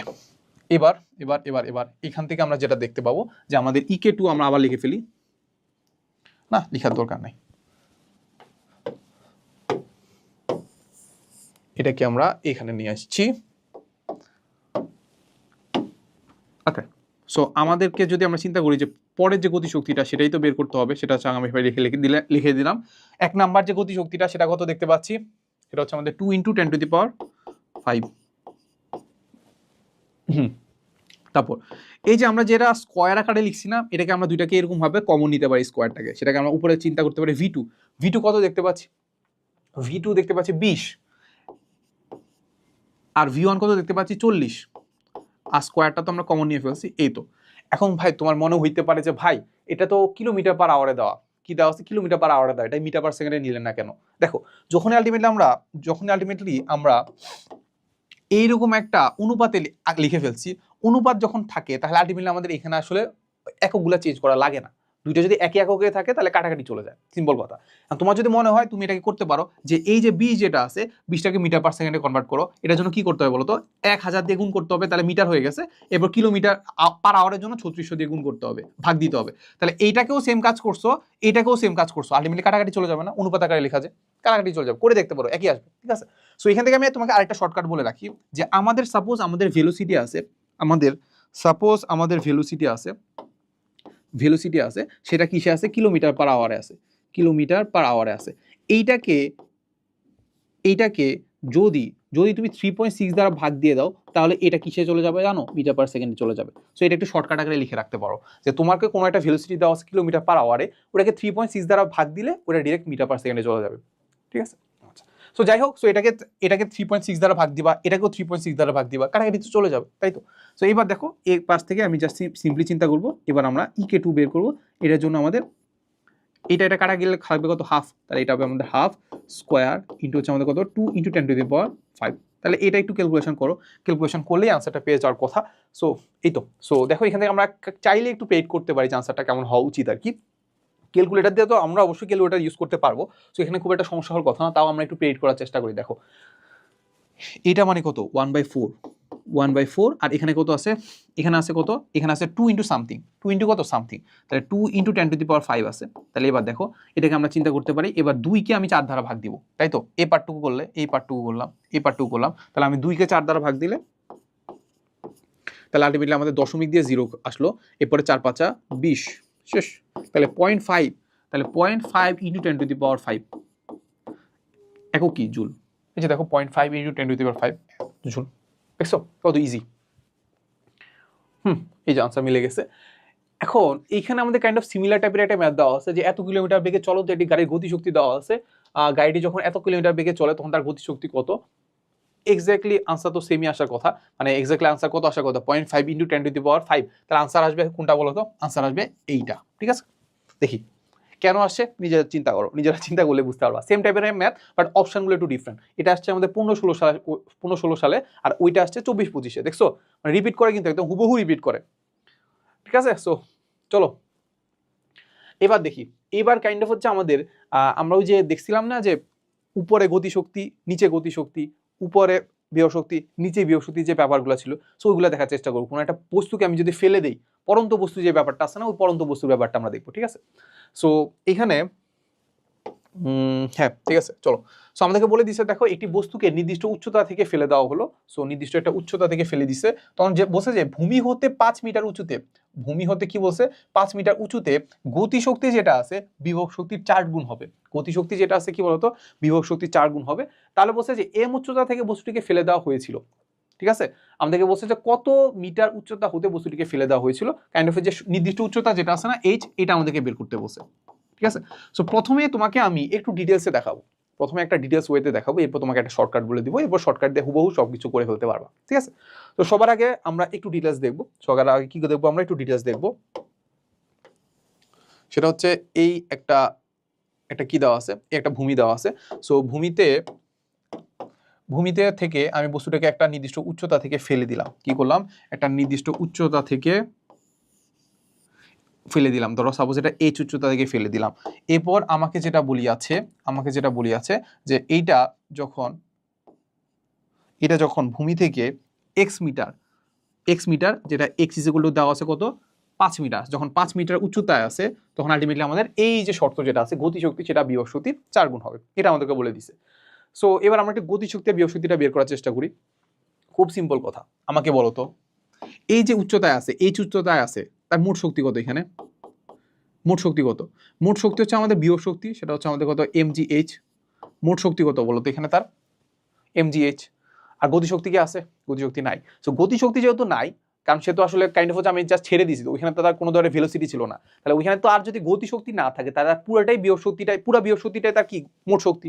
তাহলে মোট শক্তি যেগুলো আমরা পাচ্ছি কত mgh, মোট শক্তি কত পাচ্ছি এটাকে আমরা লিখে ফেলি ইটি, টোটাল এনার্জি হচ্ছে আমাদের কত mgh, ডান।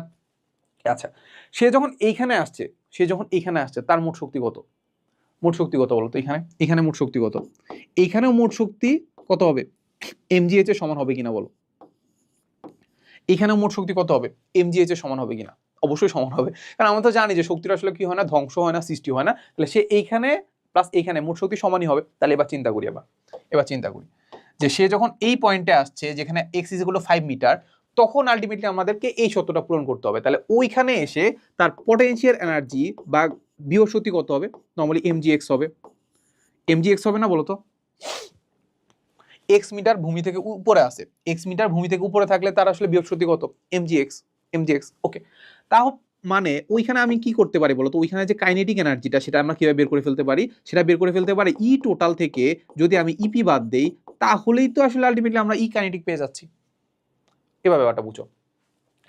এই পয়েন্টে তার মোট শক্তি আমি জানি mgh, আবার ওই পয়েন্টে তার বিভব শক্তি আমি জানি। তাহলে আমি জানি কি বিভব শক্তি আর গতিশক্তি মিলেই তো মোট শক্তি হয়। তাই মোট শক্তি থেকে যদি আমি বিভব শক্তি বাদ দিয়ে দেই, mgx বাদ দিয়ে দিই, তাহলে তো আমি গতিশক্তি পেয়ে যাচ্ছি। তাহলে দেখো ইটি কত? ইটি ইজ ইকুয়াল টু আমরা জানি mgh, আর ইপি কত? ইপি কত? mgx। তাহলে আলটিমেটলি আমরা কি পেয়ে যাচ্ছি? mgটা আমরা কমন নিয়ে ফেলি, mg কমন নিয়ে ফেললে পাচ্ছি h - x is equal two হচ্ছে আমাদের কি বলতো? ই কাইনেটিক। কত পাচ্ছি? ই কাইনেটিক। তাহলে আমরা এখান থেকে আমরা ইপি পেয়ে গেছি, ইকে পেয়ে গেছি।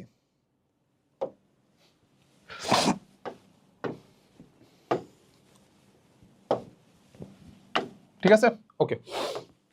এইবার যাচ্ছি এবার শর্তটা অ্যাপ্লাই করে ফেলি। শর্ততে আমাদের কি বলে দিছে?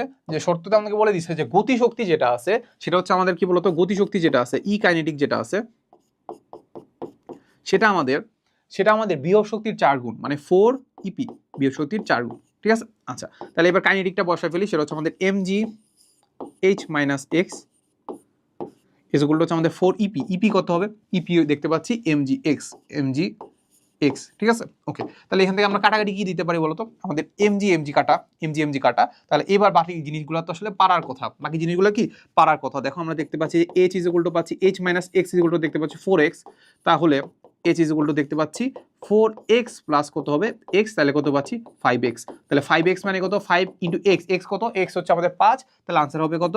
আনসার হবে h ইজ ইকুয়াল টু কত? 25 মিটার। 25 মিটার। এই যে আনসার কত আসছে? আনসার হচ্ছে আমাদের 25। ডান, ঠিক আছে। সো তোমরা চাইলে এইভাবে করতে পারো, বাট তোমাকে আমি আরেকটা শর্টকাট দেখাবো। এই শর্টকাটটা দিয়ে মানে 1 মিনিটে করে ফেলতে পারবো, 1 মিনিটও লাগবে না, মানে কয়েক সেকেন্ডে করে ফেলতে পারবো। ঠিক আছে, সো আমাদের এই ম্যাথগুলোতে সাধারণত আমাদের যেটা করে, মাঝে মাঝে বলে যে বস্তুটাকে h উচ্চতা থেকে ফেলে দিছি। কোন উচ্চতা থেকে? h উচ্চতা থেকে ফেলে দিছি। ফেলে দেওয়ার পরে ভূমি হতে x মিটার উচ্চতায় গতিশক্তি বিভব শক্তির সামথিং গুণ। মাথায় রাখবা, এই সিকোয়েন্সটা মাথায় রাখবা। প্রথমে কিন্তু গতিশক্তি থাকবে, গতিশক্তি বিভব শক্তির এত গুণ, গতিশক্তি বিভব শক্তির এত গুণ। বিভব শক্তি গতিশক্তির না, কিন্তু গতিশক্তি বিভব শক্তির যদি এত গুণ হয়, সাপোজ আমি চিন্তা করলাম n গুণ, তাহলে n গুণ যদি হয়, তাহলে এখানে আমাদের শর্টকাট যেটা হবে সেটা আমি একটু লিখে ফেলি।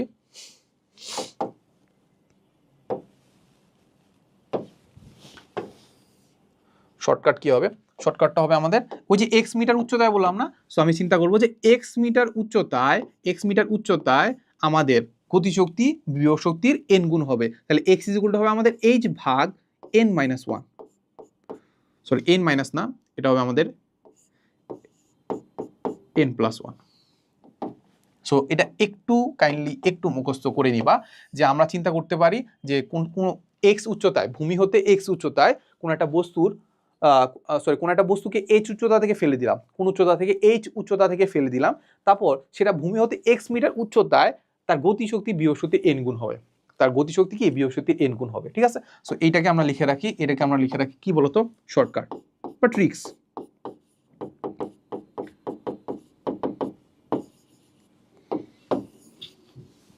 ঠিক আছে, এই যে এটা লিখে রাখলাম। ঠিক আছে, তো চলো এই ম্যাথটা আমরা এটার মাধ্যমে করার চেষ্টা করি, দেখি এটা আমরা মিলাইতে পারি কিনা। ঠিক আছে, তাহলে আমরা একটু এটাও লিখে রাখি যে h হচ্ছে আমাদের কোনটা? মোট উচ্চতা। তারপর nটা কি? nটা হচ্ছে আমাদের গতিশক্তি কত গুণ, বিভব শক্তির আর কি, বিভব শক্তির কত গুণ। ঠিক আছে, আর এক্সটা তো বুঝতে পারছো ভূমি থেকে কত উচ্চতায়। ঠিক আছে, আচ্ছা। সো এবার আমরা একটু চিন্তা করে দেই, আমরা চিন্তা করি যে আমাদের এই ম্যাথটা যদি আমরা করতে চাই, তাহলে আমরা দেখতে পাচ্ছি যে x ইজ ইকুয়াল টু, আমরা দেখতে পাচ্ছি এইটা, তাহলে আমাদের বের করতে হবে কত? h। তাহলে h ইজ ইকুয়াল টু কত হবে? কোনাকুনি গুণ করো, সেটা হবে আমাদের x × n + 1 হবে। তাহলে x কত? 5, আর n কত গুণ বলছে বলো তো? 4 গুণ। তাহলে 4 প্লাস 1 তাহলে কত পাচ্ছি 5 5 5 25 মিটার। দেখছো কত কত সহজে করে ফেলছি, 1 মিনিটে করে ফেলছি। ঠিক আছে, এই তো। সো আশা করি এই ম্যাথটা বুঝে যাওয়ার কথা। তো সামনের ম্যাথগুলো যেগুলো আছে আই গেস ওগুলোতে খুব একটা সমস্যা হওয়ার কথা না, বা ইজিলি করে ফেলার কথা। দেখো এবার আমরা হচ্ছে আমাদের 11-12 সালে আসা একটা কোশ্চেন সলভ করবো। এখানে আমাদেরকে বলে দিছে যে আমাদের 10 মিটার উচ্চতা হতে একটি বস্তুকে হচ্ছে 20 মিটার পার সেকেন্ড বেগে উপরের দিকে নিক্ষেপ করা হলো, তাহলে আমাদেরকে বলছে যে কোন উচ্চতায় স্থিতিশক্তি এবং গতিশক্তি সমান হবে। সো এটা কাইন্ড অফ সিমিলার টাইপেরই একটা ম্যাথ, বাট একটু ডিফারেন্স আছে। সেটা হচ্ছে আমাদেরকে এখানে আমাদের ভেলোসিটি দেওয়া আছে আর বলে দেওয়া আছে একটা নির্দিষ্ট উচ্চতা থেকে সেটাকে আমি নিক্ষেপ করছি। ঠিক আছে, সো একটু সিনারিওটা দেখার চেষ্টা করি আমাদেরকে কি বলে দিল। সো সাপোজ আমরা চিন্তা করলাম একটা বিল্ডিংয়ে উঠলাম, যে বিল্ডিংটা সাপোজ হচ্ছে 10 মিটার, সেটা কত 10 মিটার বিল্ডিংটা। এরপরে এখান থেকে আমি কি করছি, কোনো একটা বস্তুকে এভাবে নিক্ষেপ করলাম, নিক্ষেপ করার ফলে সেটার হচ্ছে ভেলোসিটি ছিল হচ্ছে 20 মিটার পার সেকেন্ড। আচ্ছা, এখন কোনো একটা বস্তুকে যদি আমি এভাবে নিক্ষেপ করি, কোনো একটা বস্তুকে যদি সাপোজ আমি এভাবে নিক্ষেপ করি, তাহলে বলো তো এইটা আসলে এইখান থেকে হাইস্ট কতটুকু উচ্চতায় যাবে, হাইস্ট কতটুকু উচ্চতায় যাবে। সাপোজ আমরা এখান থেকে নিক্ষেপ করলাম, হাইস্ট কতটুকু উচ্চতায় যাবে এটা কিন্তু আমরা জানি। একটা নির্দিষ্ট একটা ভেলোসিটিতে নিক্ষেপ করলে বস্তুটা কত উচ্চতা যায় সেটাকে আমরা বলতে পারি এইচ ম্যাক্স। ওই উচ্চতা যাওয়ার পরে বস্তুটা কি করে বলতো, ওইখান থেকে নামা শুরু করবে, নিচের দিকে নামা শুরু করবে। ওই এইচ ম্যাক্সটাকে আমরা কি জানি, এইচ ম্যাক্স ইকুয়াল আমরা কি জানি মনে আছে, সেটা আমরা জানতাম যে ইউ স্কোয়ার ভাগ হচ্ছে টোয়াইস জি। এখন বলো তো আমাদের ভেলোসিটি কত ছিল 20, এটা হবে 20 স্কোয়ার ভাগ দিব হচ্ছে 2 ইন্টু জি। এখন এখানে জি এর মানটা আমরা 9.8 ধরে নিতে পারি, বাট আমরা দেখতে পাচ্ছি যে মানগুলো খুব সুন্দর সুন্দর আসছে। সো আই গেস আমরা 10 ধরে নিলেও আনসারটা মিলে যাওয়ার কথা, কাছাকাছি যাওয়ার কথা। সো আমরা ধরে নিই যে 10, আমরা ধরে নিই কত 10। তাহলে দেখেন নিচে হচ্ছে 20 আর উপর হচ্ছে দুইটা 20, তাহলে কাটাকাটি করলে কত পাচ্ছি 20 মিটার, কাটাকাটি করলে কত পাচ্ছি 20 মিটার। তাহলে এখান থেকে আমরা কি বুঝতে পারলাম যে আমাদের বস্তুটা কোথায় উঠছে, এইচ মিটার উচ্চতায় উঠছে, আর এইচ ম্যাক্সটা হচ্ছে কত, এইচ ম্যাক্সটা হচ্ছে আমাদের 20 মিটার। এখন বলো তো ভূমি কোনটা, ভূমি না এইটা না, ভূমি এটা না, তাহলে সে কত মিটার উচ্চতায় উঠছে বস্তুটা 20 প্লাস 10। তাহলে আলটিমেটলি আমাদের বলতে পারি যে আমাদের হাইট যেটা আছে ওই হাইটটা হচ্ছে আমাদের কত 20 প্লাস 10 কত হচ্ছে 30 মিটার। তাহলে হাইটটা আমরা পেয়ে গেছি। এখন আমাদেরকে যেটা বলছে যে কোন উচ্চতায়, সেই ভূমি থেকে কোন উচ্চতায় স্থিতিশক্তি আর গতিশক্তি সমান হবে। সিম্পল কথা, আমরা এই বস্তুটা এখান থেকে নিক্ষেপের পরে স্থিতিশক্তি গতিশক্তি সমান কোথায় হবে ওইটা চিন্তা করাচ্ছি। আমরা এটা চিন্তা করতে পারি না যে বস্তুটা যখন এইখান থেকে আমি বস্তুটাকে ফার্স্টে এখানে উঠাইছি, এরপর এখান থেকে এখানে উঠাইছি, এরপর ওইখান থেকে কাইন্ড অফ ছেড়ে দিছি। ব্যাপারটা এমন হয়ে গেছে না যে বস্তুটা এইখানে গেলেই তার ভেলোসিটি কত হয় 0, ওইখানে কাইন্ড অফ হচ্ছে পুরো শক্তিটাই তার কি বিয়োগ শক্তি, ওইখান থেকে ছেড়ে দিলেই তো আসলে আলটিমেটলি ওই পয়েন্টে গিয়ে তো স্থিতিশক্তি গতিশক্তি সমান হবে। সো এবার আমরা এটা পরন্ত বস্তুর মতো চিন্তা করি। ঠিক আছে, তো পরন্ত বস্তু হচ্ছে এইটা কত উচ্চতায় আছে, সেটা হচ্ছে 20 আর 10 কত হচ্ছে 30 মিটার উচ্চতায় আছে। এবার আমরা আগে সূত্রটা অ্যাপ্লাই করে ফেলবো যে কত উচ্চতায় বিয়োগ শক্তির গতিশক্তি সমান হবে। সো আমরা এটার জন্য সূত্র কি জানতাম মনে আছে, সূত্র কি জানতাম, সূত্র জানতাম একটাই, সেটা হচ্ছে আমাদের এক্স ইজগুলো জানতাম এইচ ভাগ হচ্ছে এন প্লাস 1। বলো কত উচ্চতায় ছিল 30 মিটার উচ্চতায় ছিল। এখন কত গুণ বলো তো, গতিশক্তি আর স্থিতিশক্তি সমান, সমান মানে কি বলতো এক গুণ, সমান মানে কি এক গুণ না। তাহলে এবার আমরা বসাই দেই 1 প্লাস 1 তাহলে কত পাচ্ছি 2, তাহলে 30 কে 2 দ্বারা ভাগ দিলে কত পাচ্ছি 15 মিটার। শেষ, আনসার পাচ্ছি 15, আনসার পাচ্ছি কত 15। এই যে সো দেখো হুবহু মিলে যাওয়ার কথা। এই তো। আচ্ছা চলো এবার আরেকটা কোশ্চেন সলভ করি, যেটা আমাদের 9-10 সালে আসা কোশ্চেন। বলে দেওয়া আছে যে 40 মিটার উচ্চতা থেকে কোনো একটি বস্তুকে বিনা বাধায় পড়তে দিলে কোন উচ্চতায় গতিশক্তি স্থিতিশক্তির 3 গুণ হবে। খুবই সিম্পল ম্যাথ। তাহলে চলো আমরা করে ফেলি। তাহলে এক্স ইকুয়াল টু আমরা জানি এইচ ভাগ এন প্লাস 1। তাহলে বলো এইচ কত 40 মিটার উচ্চতা, তারপর কত গুণ বলছে বলো তো, আমাদেরকে বলছে 3 গুণ হয়ে যায়, তাহলে 3 প্লাস 1, উপরে হচ্ছে 40 নিচে হচ্ছে 3 প্লাস 1 4, তাহলে কত পাচ্ছি 10 মিটার। আনসার কত 10 মিটার। দেখো এগুলো আসলে আমাদের ক্যালকুলেটরও লাগে না, কিন্তু একদম হুবহু এমনি করে ফেলা যায়। চলো এটা আবার করি, যেটা আমাদের 9-10 সালে আসা কোশ্চেন। বলে দেওয়া আছে যে কোনো একটি বস্তুকে কেন যে বারবার কল দিচ্ছে, যে একটি বস্তুকে স্থির অবস্থান থেকে উঁচু স্থান থেকে ছাড়া হয়েছে। তাহলে আমাদেরকে বলছে কোনো একটি বস্তুকে স্থির অবস্থায় উঁচু স্থান থেকে একদম কোনো একটা নির্দিষ্ট উচ্চতা থেকে ছেড়ে দেওয়া হয়েছে। বস্তুটি যখন 10 মিটার উচ্চতায় নেমেছে, কি বলছে, বস্তুটি যখন 10 মিটার উচ্চতায় নেমেছে তখন তার গতিশক্তি সেই অবস্থায় স্থিতিশক্তির অর্ধেক হয়েছে। স্থিতিশক্তির কি হয়েছে, অর্ধেক হয়েছে। তাহলে বলছে বস্তুটি কত উচ্চতা থেকে ছাড়া হয়েছে, তাহলে এজটা বের করতে বলছে। ঠিক আছে, তাহলে আমাদেরকে এইখানে আমাদের কি দেওয়া আছে, এটা হচ্ছে আমাদের এক্স দেওয়া আছে। তারপর অর্ধেক হওয়া মানে কি বলতো, অর্ধেক হওয়া মানে কি এন ইজ ইকুয়াল টু কত 0.5, আর কত উচ্চতা সেটা আমাদের এইচ বের করতে বলছে। পারবা না এটা, চলো করি আমরা। এক্স ইজ ইকুয়াল টু আমরা জানি এইচ ভাগ এন প্লাস 1, তাহলে এখান থেকে আমরা বের করে ফেলতে পারবো এইচ ইজ ইকুয়াল টু কত হবে এক্স ইন্টু এন প্লাস 1। তারপর এক্স কত, এক্স হচ্ছে আমাদের কত মিটার উচ্চতা বলছে 10 মিটার উচ্চতা গেলে এসব কাহিনী হয়, সেটা হচ্ছে আমাদের 0.5 প্লাস 1, তাহলে 1.5 হচ্ছে কত 15 মিটার। তাহলে এইচ ইজ ইকুয়াল টু কত পাচ্ছি 15 মিটার। এই ক্যালকুলেশন পারার কথা, এটা একটু করে ফেললো আর কি। আচ্ছা চলো, সো এবার কাইন্ড অফ হচ্ছে আমাদের কাইন্ড অফ একদম লাস্ট টাইপে চলে আসছে। লাস্ট টাইপ বলতে আমরা যেখানে ক্ষমতার ব্যাপারগুলো দেখি। সো ক্ষমতা আমরা জানি, ক্ষমতা কি করি, ক্ষমতা ইকুয়াল টু হচ্ছে আমাদের কাজ বাই সময়, কাজ বাই কি সময়, ঠিক আছে। সো এবার দেখি আমরা কি বলে দেওয়া আছে, বলে দিছে একজন ছাত্রী 15 মিনিটে, একজন ছাত্রী বলছে কি 15 মিনিটে, এখানে টাইম দেওয়া আছে, এত মিটার উচ্চতা থেকে একটি টিলায় আরোহণ করতে এত ওয়াট ক্ষমতা প্রয়োগ করে। তাহলে এখানে আমাদের কি দেওয়া আছে, ক্ষমতা দেওয়া আছে। তাহলে এবার আমরা একটু লিখে ফেলি, এখানে আমাদের পি দেওয়া আছে, ক্ষমতা দেওয়া আছে, এইখানে দেওয়া আছে আমাদের টাইম দেওয়া আছে, আর এখানে আমাদের হাইট দেওয়া আছে, কত মিটার উচ্চতায় উঠছে। তাহলে বলছে ছাত্রীর ভর কত, ছাত্রীর ভর মানে কি বলছে, ছাত্রীর ভর মানে এখানে আমাদের এমটা বের করতে বলছে। কি বের করতে বলছে, এমটা বের করতে বলছে। বলতো আমি যদি এই উচ্চতায় উঠি তাহলে আমাদের কৃত কাজ কত, সিম্পলি বিভব শক্তি সমান হবে, সিম্পলি কি হবে, বিভব শক্তির সমান হবে। তাহলে এবার আমরা বসাই দিই আমাদের দ্বারা যে কৃত কাজটা সেটা হবে কত, বা ছাত্রীর দ্বারা কৃত কাজ সেটা হবে আমাদের mgh, সেটা কত হবে mgh। তাহলে এবার আমরা বসাই দিই পাওয়ার ইজ ইকুয়াল টু হচ্ছে আমাদের w/t, তাহলে w ইজ ইকুয়াল টু কত হবে mgh ভাগ হচ্ছে কত হবে টি। আমাদেরকে বের করতে হবে কি, এমটা বের করতে হবে। তাহলে এবার আমরা বসাই দিই, দেখো একটু কাটাকাটি করলে দেখতে পাবো যে এমটা এই পাশে চলে আসলো, এরপরে পি আর টি গুণ হয়ে যাবে, আর এখানে ছিল আমাদের এম আর জিএইচ, তাহলে জিএসটা চলে যাবে নিচে, জিএসটা চলে গেল কোথায়, নিচে। তাহলে এবার দেখো এবার পাওয়ারটা বসাই দিই, এবার সবগুলো মানগুলো বসাই দিই। পাওয়ার কত, এত ওয়াট, সিম্পলি এস এককে দেওয়া আছে। টাইম কত দেওয়া আছে, টাইম দেওয়া আছে কত 100, টাইম দেওয়া আছে 15 মিনিট, এটাকে আমরা সেকেন্ডে কনভার্ট করতে হবে। তাহলে 15 মিনিট প্লাস 60, তাহলে আমরা কত পেয়ে গেছি সেকেন্ডে। এরপরে জি এর মান কত 9.8, এইচ এর মান কত 120। এবার এটা একটু ক্যালকুলেশন করি, এটা কি করি একটু ক্যালকুলেশন করি, ঠিক আছে। চলো এটা ক্যালকুলেশন করলে আলটিমেটলি আমরা কি পাচ্ছি দেখি তো।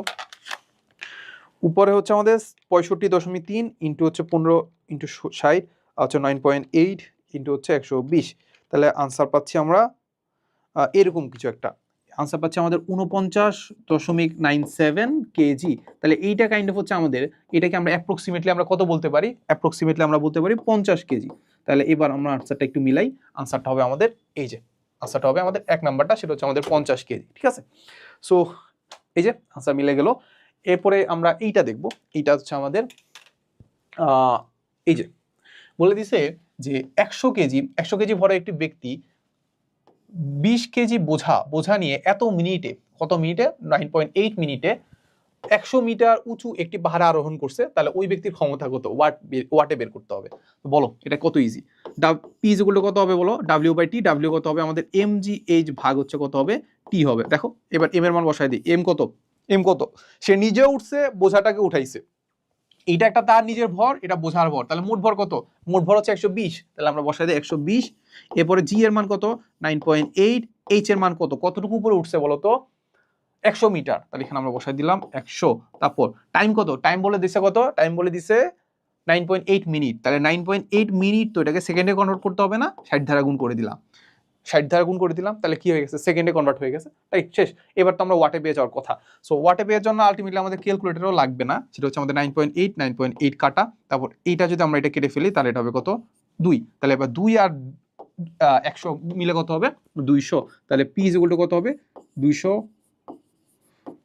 Watt, p is equal to কত হবে 200 ওয়াট। এই যে